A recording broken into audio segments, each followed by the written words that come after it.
Welcome back to the Observable Unknown. For tonight's mailbag installment, a listener has written in, Dear Dr. Ray, I've always felt a unique set of synchronicities following me in my life, showing up again and again. I frequently guess that someone's going to call me before they do, or recognize that someone is feeling bad and no one else notices. I think this means that I have a pretty good intuition, and I'd like to make it so much better so I stop making mistakes in my own life. What would you recommend I do to improve my intuition? Sincerely, Susan G. Dear Susan, the first thing I want to say is that intuition is often misunderstood. Most people think intuition means certainty. It doesn't. Most people think intuition means never being wrong. It doesn't. And many individuals believe intuition is a gift granted to a fortunate few. That's probably the largest misunderstanding of all. Intuition isn't magic, it's compressed perception. What we call intuition is often the nervous system recognizing patterns before conscious language catches up. A facial expression or change in cadence, a subtle hesitation or shift in routine, even an emotional atmosphere,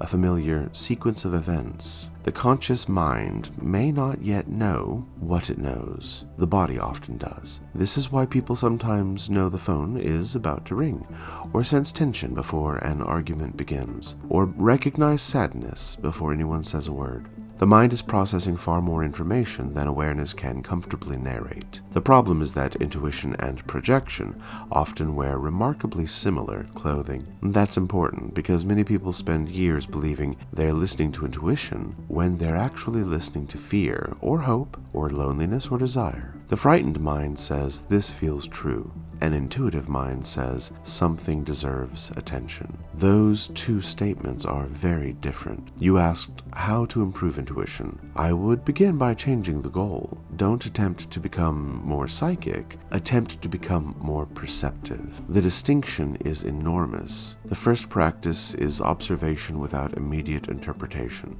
Most people skip this step entirely.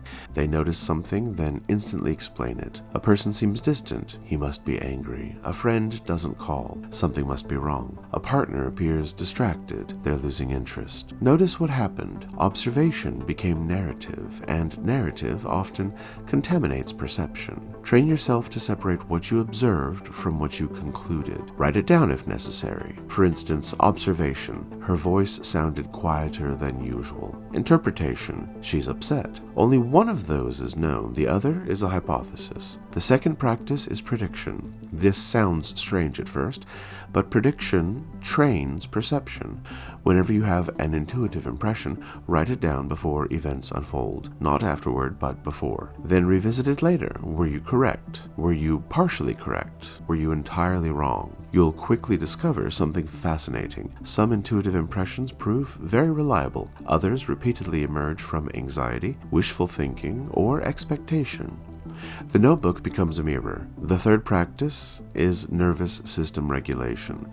This may be the most important. An overstimulated nervous system generates false signals constantly. Fear feels like intuition. Urgency feels like intuition.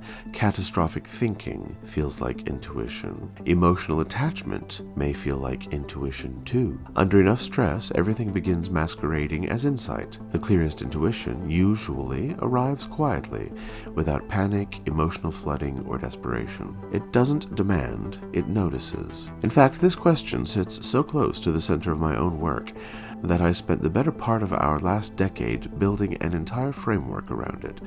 One of the most persistent misconceptions surrounding intuition is the belief that it belongs to a separate category of human experience. People speak about intuition as though it were detached from the brain, detached from biology, or from learning or perception. My own research led me in the opposite direction. The deeper I looked into intuition, the more I became convinced that intuition is not the opposite of neuroscience. It's one of its most fascinating expressions. That investigation eventually became my book, A Simplified Neuroscience of Intuition: How the Brain Learns Before the Mind Speaks. The central argument is surprisingly simple. The brain frequently recognizes patterns before language can explain them. Long before conscious reasoning assembles an explanation, networks involving memory, emotional processing, sensory integration, autonomic regulation, and prediction have already begun constructing meaning beneath awareness. awareness. What many people call intuition is often the moment that hidden processing rises into consciousness. The feeling arrives first, the explanation arrives later. The course I built from that foundation is called Intuition Decoded. It was designed for people who want to understand intuition without surrendering intellectual rigor.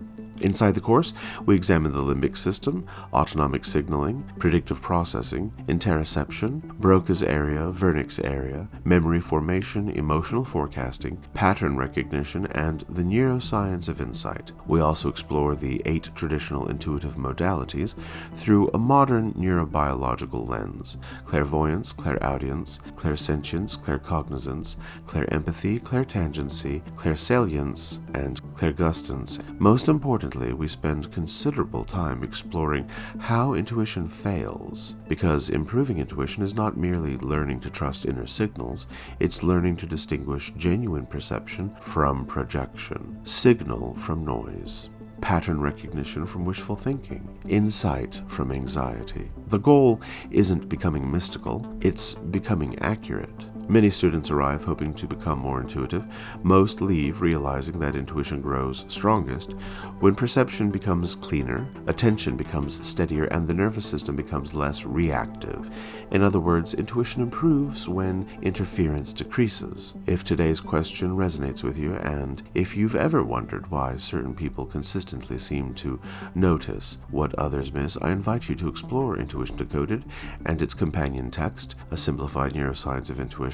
For more information, please navigate to crowscupboard.com. Because intuition isn't a mysterious gift granted to a fortunate few. It's a human capacity, and like every human capacity, it can be studied, trained, and made remarkably reliable when approached with discipline. This is one reason contemplative traditions across the world placed such emphasis on silence, prayer, meditation, breath work, ritual attention, and disciplined observation, not because these practices create intuition, because they reduce interference. The fourth practice is what I sometimes call perceptual humility. Every intuitive person needs this, the willingness to say, I may be sensing something important, and simultaneously, I may be mistaken. That balance preserves accuracy. Certainty destroys it. The most intuitive people I have ever met were rarely the most certain people. They were the most attentive, to be sure. This touches something I explore extensively in my work on Broca-Wernicke communication, neuroplasticity, and the cultivation of intuition. Many people assume intuition improves through accumulation. In reality, intuition often improves through subtraction. Less noise, less reactivity, less compulsive interpretation, less attachment to being right. When interference decreases, perception becomes cleaner. And perhaps that is the deeper lesson. The purpose of intuition isn't prediction, it's relationship. A better relationship with reality, a better relationship with other people, and a better relationship with yourself. The goal isn't becoming someone who never makes mistakes. No such person exists. The goal is becoming someone who notices more before the mistake arrives.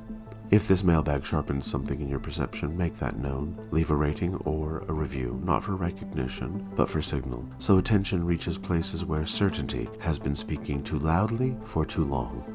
Until next time, remember, you don't become what you feel, you become what you return to, and what you return to returns as you.